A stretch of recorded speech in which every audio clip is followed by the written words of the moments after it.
По поводу вот объединений, как дела обстоят с международным объединением слова жизни?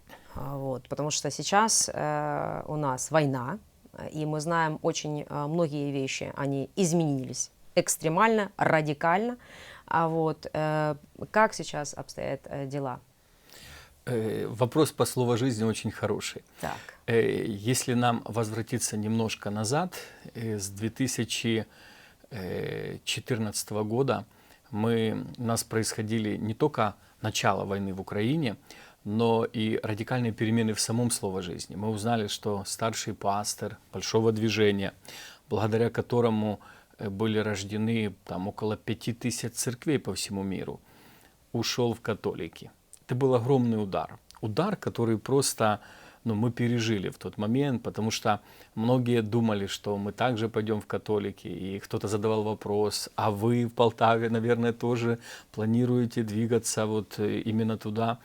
И нам пришлось пережить это все. Были разные слухи, разные мнения.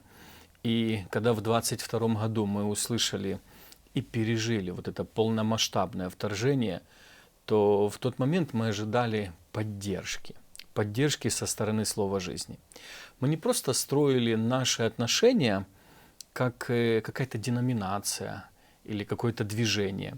Мы все время, собиравшись на конгрессы, где съезжаются пастора с разных стран, Индия, Китай, Америка, европейские страны, мы говорили о том, что мы семья слова жизни.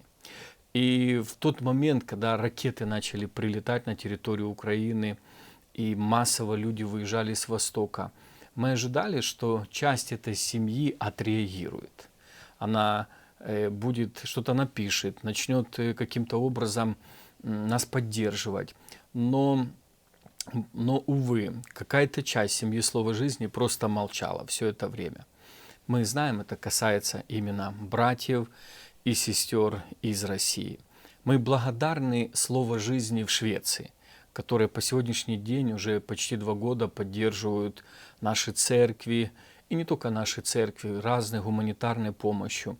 Но слово жизни церкви, которые находятся в России, особенно в Москве, за весь этот период старшие пастора так ничего и не опубликовали. Никто из них не назвал агрессию агрессией. Никто из них не сказал о том, что это действительно война.